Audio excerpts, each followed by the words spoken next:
السلام علیکم ورحمۃ اللہ وبرکاتہ۔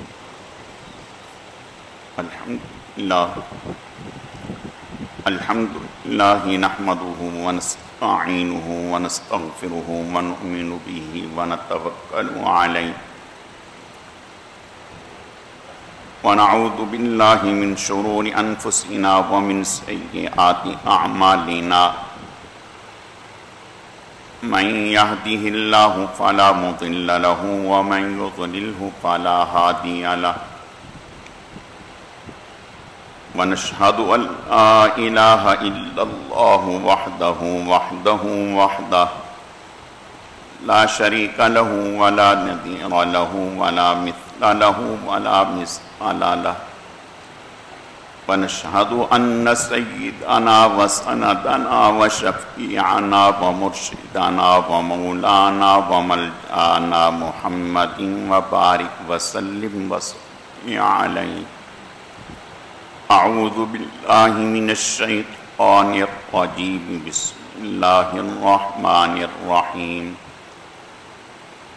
رب أوزعني أن أشكر نعمتك التي أنعمت علي وعلى والدي وأن أعمل صالحا ترضاه وأصلح لي في ذريتي إني تبت إليك وإني من المسلمين۔ صدق الله مولانا العظيم وبلغنا رسوله النبي الكريم ونحن على ذلك لمن الشاهدين والشاكرين والحمد لله رب العالمين۔ يا رب صل وسلم دائما أبدا على حبيبك خير الخلق كلهم۔ گرامی قدر معزز حاضرین، میرے واجب الاحترام بزرگوں اور عزیز نوجوان ساتھیوں، میں نے آپ کے سامنے قرآن مجید فرقان حمید میں سے ایک آیت کریمہ تلاوت کی ہے۔ رب ذوالجلال سے دعا ہے کہ وہ ذات بزرگ و برتر مجھے اس کی روشنی میں صحیح صحیح کہنے کی اور سمجھانے کی توفیق عطا فرمائے۔ پھر اللہ رب العزت کی ذات اس مختصر وقت میں جو کچھ کہا سنا جائے، اس کہنے سننے کو محض اپنی رضا کے لیے اپنی بارگاہ میں قبول و منظور فرمائے، ہم سب کی نجات اور ہدایت کا، مغفرت کا ذریعہ اور سبب بنائے۔ میری آج کی مختصر گزارشات کا موضوع اور عنوان بہترین صدقہ جاریہ کون سی چیز ہے، یہ عنوان ہے۔ اسی سے متعلق چند باتیں عرض کرنی ہیں۔ اللہ رب العزت صحیح صحیح کہنے کی، سمجھانے کی، سمجھنے کی، عمل کرنے کی توفیق عطا فرمائے۔ یہ جو آیت کریمہ تلاوت کی ہے، اس میں بطور خاص اللہ پاک نے سیدنا صدیق اکبر رضی اللہ تعالی عنہ کا ذکر فرمایا ہے۔ سیدنا صدیق اکبر رضی اللہ تعالی عنہ کو اللہ تعالی نے تمام صحابہ کرام میں یہ شرف بخشا ہے جو کہ اور کسی کے حصے میں نہیں آیا، صرف انہی کو یہ سعادت حاصل ہے کہ خود بھی صحابی ہیں، اہلیہ بھی صحابی ہیں، والد بھی صحابی ہیں، والدہ بھی صحابی ہیں، بیٹا بھی صحابی ہے، بیٹیاں بھی صحابی ہیں،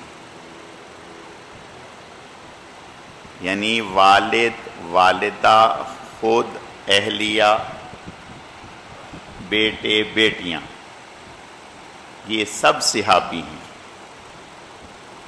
تو اس پر حضرت ابو بکر صدیق رضی اللہ تعالیٰ عنہ نے اللہ تعالیٰ کی بارگاہ میں شکر ادا کیا کہ اے اللہ آپ کا شکر ہے کہ آپ نے میرے ماں باپ پر بھی احسان کیا، مجھ پر بھی احسان کیا۔ آگے دعا کی کہ اے اللہ میری اولاد پر بھی احسان فرمانا کہ انہیں نیکی اور تقوی کی دولت سے آراستہ فرمانا۔ حدیث شریف میں آتا ہے، آپ صلی اللہ علیہ وسلم کا ارشاد ہے کہ انسان کے زندگی میں تین چیزیں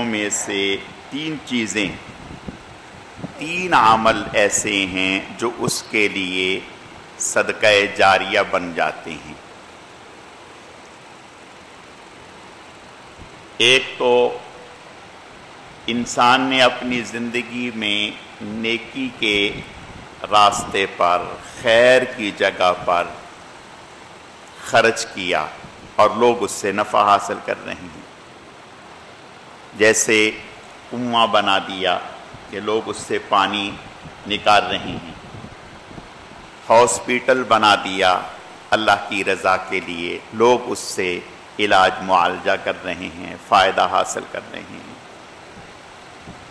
دینی ادارہ بنا دیا جس سے لوگ پڑھ رہے ہیں، قرآن پڑھ رہے ہیں، حدیث پڑھ رہے ہیں، مسجد بنا دی، کسی غریب کو، رشتہ دار کو رہنے کے لیے گھر دے دیا، تو یہ نیکی کے کام ہیں جو انسان اپنی زندگی میں کر گیا اور بعد تک اس کو نفع ملتا رہا، اجر ملتا رہا۔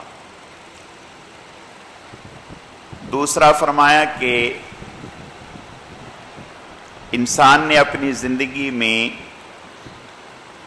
دینی تعلیم کو پھیلایا، یعنی لوگوں کو دین کی تعلیم دی۔ اب وہ دین کی تعلیم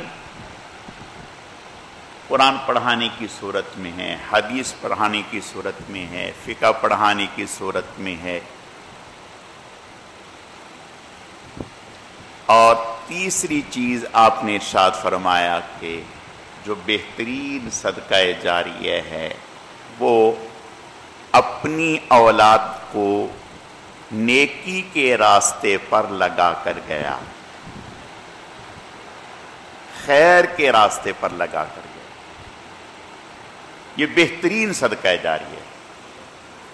آپ صلی اللہ علیہ وسلم کا ارشاد ہے کہ جب والدین اس دنیا سے چلے جاتے ہیں تو ہر لمحہ اس کا درجہ بلند ہوتا ہے، اور اتنا درجہ بلند ہوتا ہے، اتنا درجہ بلند ہوتا ہے کہ جیسے زمین و آسمان کا خلا ہے۔ یہ تو سمجھانے کے لیے ہے، اس سے زیادہ ہم سمجھ نہیں سکتے، ہمارے ذہن میں اس سے زیادہ کا کوئی پیمانہ نہیں۔ ہم زیادہ سے زیادہ مثال دیں گے تو مشرق سے مغرب کہہ دیں گے، شمال سے جنوب کہہ دیں گے، زمین سے آسمان، اس سے زیادہ کی ہم کیا مثال دے سکتے ہیں؟ تو فرمایا کہ بھائی دنیا سے جب والدین جاتے ہیں تو ان کا ہر لمحے میں اس طرح درجے بلند ہو رہے ہو، وہ حیران ہو رہا ہوتا ہے کہ یا اللہ میں کوئی ایسا خاص کام تو نہیں کر کے آیا، یہ میرے درجے اس طرح سے ایسے کیسے بلند ہو رہے ہیں؟ اللہ تعالیٰ کہتے ہیں کہ آپ جو پیچھے اپنی اولاد کو نیکی پر چھوڑ کے آئے، وہ جب آپ کے لیے دعا کرتے ہیں، ہر دعا پر ہم آپ کا درجہ بلند کر دیتے ہیں، ہر دعا پر آپ کا درجہ بلند کر دیتے ہیں، ہر ان کے استغفار پر آپ کا درجہ بلند کر دیتے ہیں۔ تو فرمایا اولاد بہترین صدقہ جاریہ ہے، لیکن ایک بات سمجھیں، پھل میں درخت کے، پیڑ کے اثرات ہوتے ہیں۔ ایسا نہیں ہوتا کہ پھل کچھ ہو پیڑ کچھ ہو، ہمارے اثرات ہماری اولادوں میں آتے ہیں۔ ہم کیا ہے، اگر ہم یہ چاہتے ہیں کہ ہماری اولاد نیک ہو، تقوی والی ہو، خیر کے کاموں پر لگے، ان سے اچھے کام ہوں، معاشرہ ان سے نفع حاصل کرے، معاشرے کے لیے وہ بہترین افراد بنے، تو اس کے لیے ہمیں اپنے اوپر محنت کرنی ہو۔ اگر ہم نے اپنے اوپر محنت نہ کی اور یہ سمجھ لیا کہ ہم تو جہاں ہیں وہیں رہیں لیکن ہماری اولاد بہت اچھی ہو جائے، تو یہ ایسے ہی ہے جیسے درخت جو ہے وہ کیکر کا ہو اور پھل اس کے اوپر انار کے ڈھونڈیں۔ درخت کیکر کا ہو، پھل اس کے اوپر سیب کے ڈھونڈیں، ایسا کیسے ہو؟ درخت کا اثر پھل میں لازمی ہے، ماں باپ کا اثر اولاد میں لازمی ہے۔ امام بخاری رحمت اللہ علیہ کے استاذ حضرت عبداللہ ابن مبارک رحمت اللہ علیہ، دنیا ان کو جانتی ہے، اللہ نے بڑی عزت دی تھی، بہت عزت دی تھی۔ ایسے لوگ دنیا میں کم آئے ہیں، یہ نہیں کہ نہیں ہوئے، بہت ہوئے لیکن کم، بہت اللہ نے عزت دی۔ دریا دل تو شاید چھوٹی مثال ہو، سمندر دل کہنا چاہیے جنہیں، ایسے لوگ تھے حضرت عبداللہ ابن مبارک رحمت اللہ علیہ، اتنے فیاض تھے، اتنا خرچ کرنے والے تھے کہ مثال نہیں ملتی، اور بڑے محدث تھے۔ یعنی اس سے بڑی کیا نشانی ہوگی کہ جن کے شاگردوں میں امام بخاری ہیں رحمت اللہ علیہ۔ حضرت عبداللہ ابن مبارک رحمت اللہ علیہ اگر کہیں سفر کر کے تشریف لے جاتے تو صرف ان کی زیارت کے لیے، ان کی زیارت کے لیے، ان کو دیکھنے کے لیے لاکھوں کا مجمع امڑ آتا تھا، لاکھوں کا مجمع۔ اور ادھر ایک ہمارا حال ہے کہ ابے کا جنازہ پڑا ہے، بیٹے کو فون کر کے کہا جا رہا ہے کہ ہاں بھائی ابا تمہارے انتقال کر گئے، آخری مرتبہ کا دیدار کرنا ہے، دیکھنا ہے۔ کہہ رہے کہ کوئی بات نہیں، میں نے دیکھ لیا، بس آن لائن مجھے دکھا دیں، آن لائن مجھے دکھا دیں، بس یہی کافی ہے۔ بس وہ ایدی والوں سے کہیں کہ چند لوگ بھیج دیں، وہ کفن دفن کا ہم پیسے دے دیتے ہیں، آن لائن بھیج دیتے ہیں، اور بس ایک یہ حال ہے۔ اللہ ہماری حفاظت فرما دے۔ اور ایک یہ ہے کہ حضرت عبداللہ ابن مبارک کہیں تشریف لے جاتے ہیں، ایک نہیں، دو نہیں، رشتہ دار نہیں۔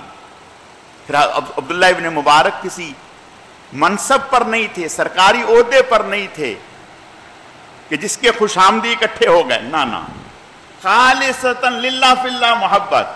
ہارون رشید کا زمانہ ہے، عبداللہ ابن مبارک ان کے شہر میں تشریف لائے، ہارون رشید کو پتہ نہیں تھا۔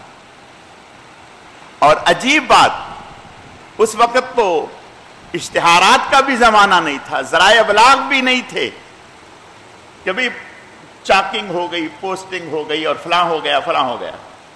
ہارون رشید اپنے بیگم کے پاس بیٹھے ہے، یکدم اتنا شور ہوا کہ یوں لگا کہ جیسے کسی نے ہارون کی حکومت پر حملہ کر دیا۔ ہارون گھبرایا اور جلدی سے لوگوں سے کہا پتہ کرو خیریت ہے، کس بات کا شور ہے؟ یعنی ایسا لگ رہا ہے جیسے کوئی بہت بڑا لشکر آ گیا۔ تو ان کی سی آئی ڈی والوں نے، حکومت والوں نے اطلاع دی کہ اطمینان رکھیں، کوئی ایسی بات نہیں، ہمارے شہر میں عبداللہ ابن مبارک رحمت اللہ علیہ جو عظیم محدث ہیں وہ تشریف لائے تھے. انہیں چھینک آئی, انہوں نے اس پر الحمدللہ کہا تو لوگوں نے ان کی دعا لینے کے لیے, یعنی حکم یہ ہے کہ اگر کسی کو چھینک آئے تو وہ الحمدللہ, اور جو سننے والا ہے وہ یرحمک اللہ کہے, اور اگر کسی کو چھینک آئی اور اس نے الحمدللہ نہیں کہا تو اس کو یرحمک اللہ نہ کہا جائے.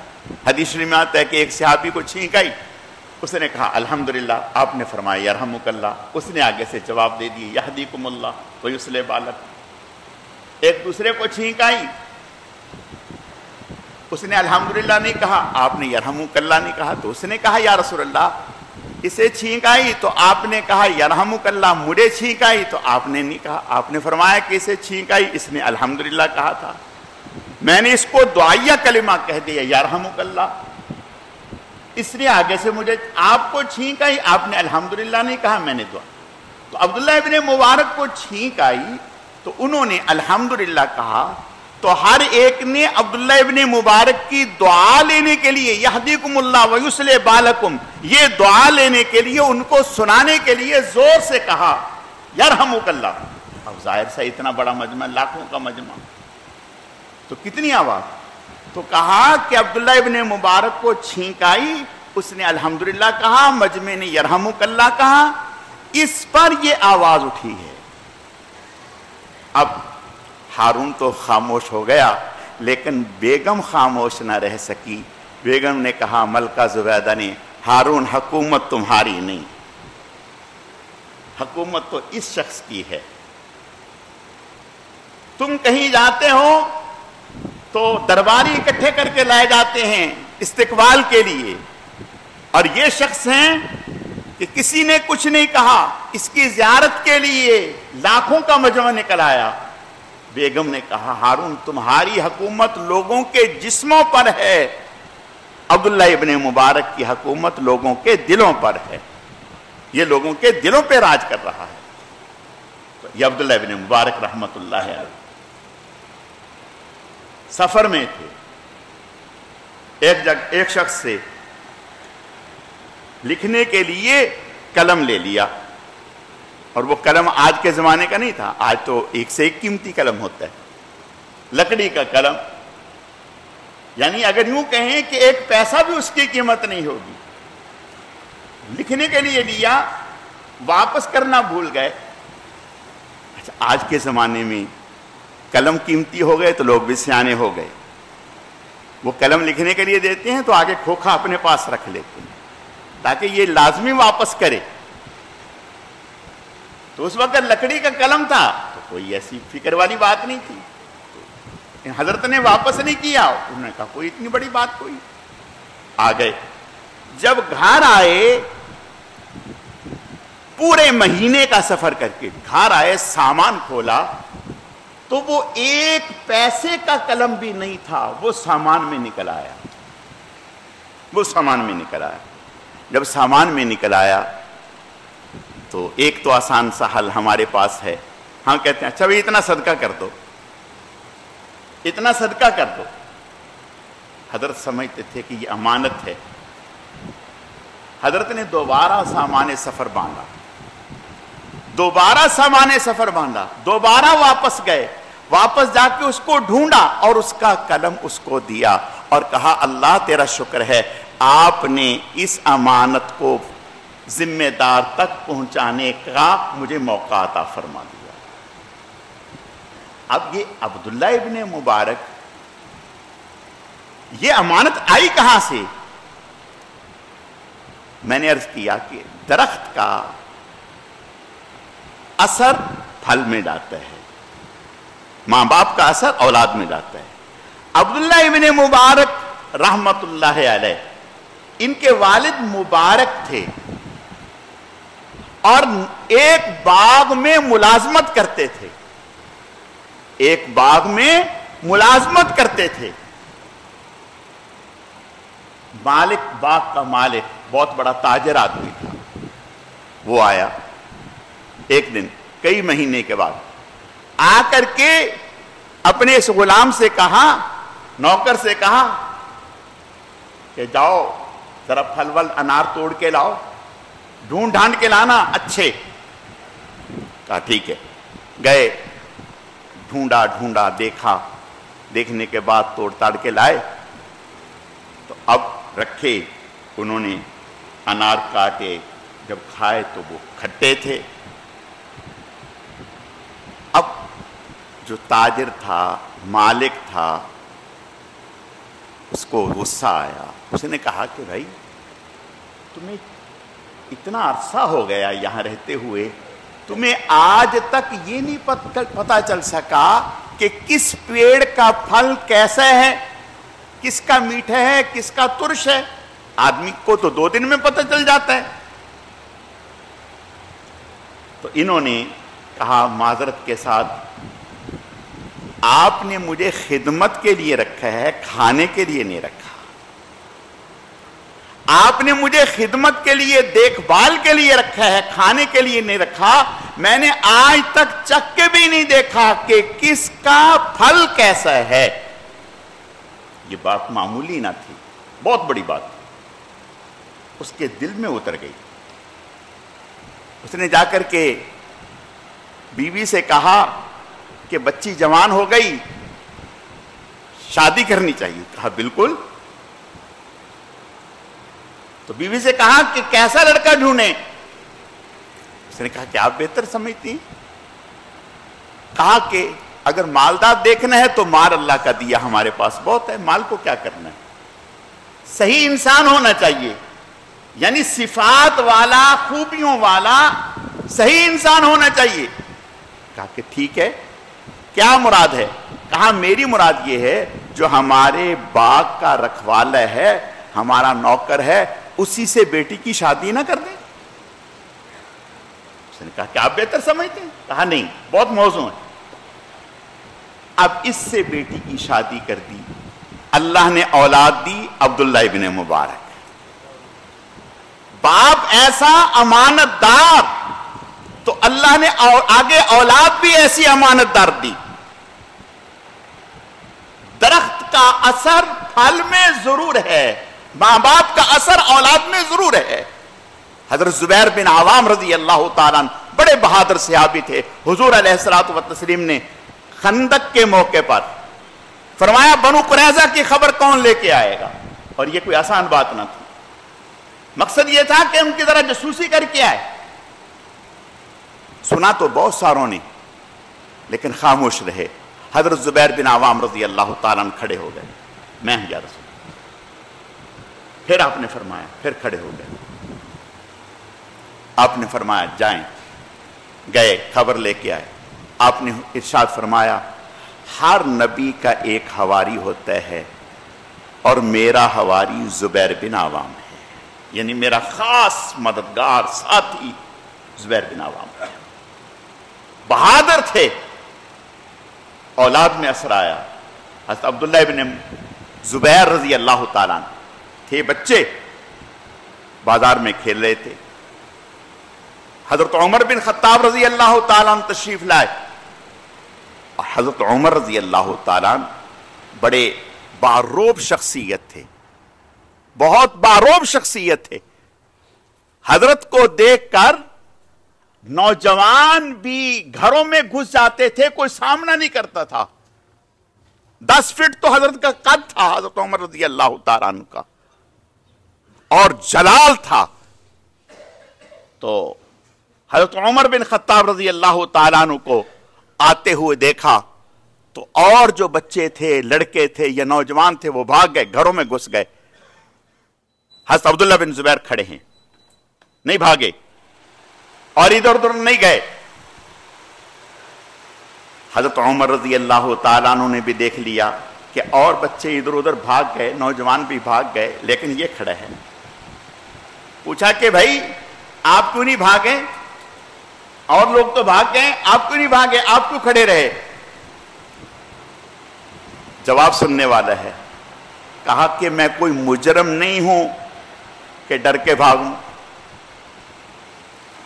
میں مجرم نہیں ہوں کہ ڈر کے بھاگوں۔ راستہ اتنا تنگ نہیں ہے کہ آپ آرام سے گزر نہ سکیں، تو مجھے ادھر ادھر ہونے کی کیا ضرورت ہے، میں کھڑا ہوں اپنی جگہ پر۔ ماں باپ کے اثر اولاد میں۔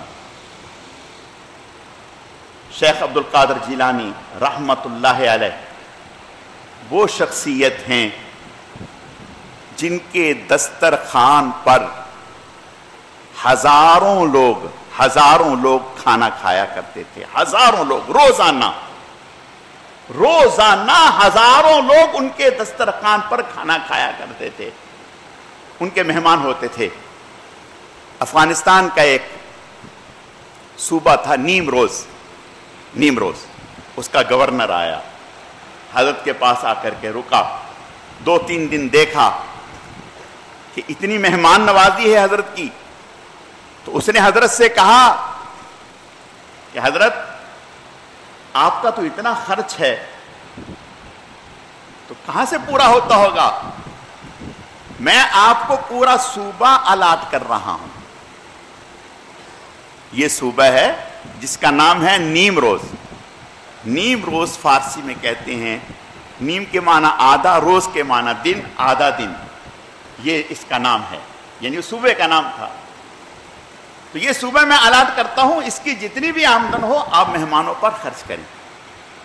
حضرت شیخ عبد القادر جیلانی رحمت اللہ علیہ ہنسے، کہنے لگے میاں جب سے میں نے نیم شب والے سے دوستی کر لی، نیم شب، نیم کے معنی آدھی، شب کے معنی رات، آدھی رات والے سے یعنی اللہ سے دوستی کر لی، اس وقت سے اس نے مجھے ان چیزوں سے مستغنی کر دیا۔ آپ اپنا صوبہ اپنے پاس رکھو، مجھے اس کی ضرورت نہیں، اللہ کا دیا بہت ہے۔ یہ صفات کہاں سے آئیں؟ پڑھنے کے لیے جا رہے تھے، پڑھنے کے لیے، چھوٹے بچے تھے، والدہ نے 40 درم ان کے کپڑے میں سی دیے، اور والدہ نے جاتے ہوئے نصیحت کی کہ جھوٹ نہیں بولنا، کچھ بھی ہو جھوٹ نہیں بولنا، سچ بولنا ہے۔ کہا ٹھیک ہے۔ اللہ کا کرنا، جس قافلے کے ساتھ جا رہے تھے، قافلے کو ڈاکوؤں نے لوٹنا شروع کر دیا۔ اب ڈاکو لوٹتے ان کے پاس آئے اور آ کر کے کہا ارے بچے آپ کے پاس کچھ ہے؟ کہا ہاں۔ کیا ہے؟ کہا 40 درم۔ وہ ایک نے تو چھوڑا کہ یہ بچہ ہے، ایسی کہہ رہے، توجہ نہیں دی۔ دوسرا آیا، اس نے پھر پوچھا اس سے آپ کے پاس کچھ ہے؟ کہنے لگے ہاں۔ کیا ہے؟ کہا 40 درم۔ اس نے اس کا ہاتھ پکڑا اور پکڑ کر اپنے سردار ڈاکو کے پاس لے گیا اور لے جا کر کے کہا اس بچے کی بات سنیں۔ کہا کہ میں نے اس بچے سے کہا آپ کے پاس کچھ ہے؟ اس نے کہا ہے۔ میں نے کہا کیا ہے؟ اس نے کہا 40 درم۔ میں نے پوچھا کہاں ہے؟ اس نے کہا فلاں کپڑے میں فلاں جگہ سلے ہوئے ہیں، آپ اس میں سے نکال سکتے ہیں۔ تو سردار ڈاکو نے پوچھا اس بچے سے، شیخ عبد القادر جیلانی جو ابھی بچے ہیں، کہ آپ نے یہ سچ کیوں بول دیا؟ کہا میری امی نے مجھ سے وعدہ لیا تھا، کچھ بھی ہو سچ بولنا ہے، جھوٹ نہیں بولنا، اس لیے میں امی سے کیا ہوا وعدہ نہیں توڑ سکتا۔ اس بات کا اتنا اثر ہوا اس ڈاکو پر کہ یہ ایک چھوٹا بچہ اپنی ماں سے کیے ہوئے وعدے کو پورا کر رہا ہے، اور میں نے اللہ سے کیے ہوئے وعدے کو میں نے آج تک سمجھا ہی نہیں۔ ایسا اثر ہوا، رونے لگا اور اپنے ساتھیوں سے کہا آپ جانو مال جانے، میں توبہ کرتا ہوں اور میں جا رہا ہوں۔ ساتھیوں نے کہا جب ڈاکے میں آپ ہمارے بڑے تھے تو توبہ میں بھی آپ ہمارے بڑے ہیں، لہٰذا جب آپ نے توبہ کر لی ہم بھی توبہ کرتے ہیں۔ پوری ڈاکوؤں کی جماعت نے توبہ کی، معافی مانگی اور سامان لٹا دیا۔ یہ کیا ہے؟ یہ ماں باپ کی تربیت کا اثر ہے اولاد میں۔ اب شیخ عبد القادر جیلانی جب پوری زندگی یہ محنت کر رہے ہیں، لاکھوں انسانوں کو ہدایت پر لائے ہیں، تو کیا سمجھتے ہیں اس کے اثرات ماں باپ کو نہیں پہنچے ہوں؟ حضرت مولانا محمد الیاس صاحب تبلیغی جماعت کے امیر، جن کا فیض اللہ نے پوری دنیا میں پھیلا دیا ہے، والدہ روزانہ ایک قرآن 10 پارے کی تلاوت کیا کرتی تھی۔ والدہ ایک قرآن 10 پارے کی روزانہ تلاوت کیا کرتی۔ والدہ ایسی ہوں گی، والد متقی ہوں گے تو اولاد ایسی کیوں نہیں ہوگی؟ تو میرے بھائیوں، اگر ہم یہ چاہیں، دیکھیں سب سے بہترین صدقہ جاریہ ہماری اولاد ہے۔ ہماری اولاد کا بننا، نکھرنا، سنورنا ہمارا ہے، ہمارے ہاتھوں سے ہے۔ اگر ہم اپنے آپ کو بدل لیں گے، ہم اپنے آپ کو سیدھا کر لیں گے، انشاءاللہ ہماری اولاد خود بخود سیدھی پٹڑی پہ آ جائے گی۔ اور اگر ہم چاہیں کہ ہم انجن بن کر اور پٹڑی پہ ہوں، پیچھے والا ڈبہ اور پٹڑی پہ ہو، ایسا کیسے ہوگا؟ اللہ تعالیٰ سمجھنے کی، عمل کرنے کی توفیق عطا فرمائے۔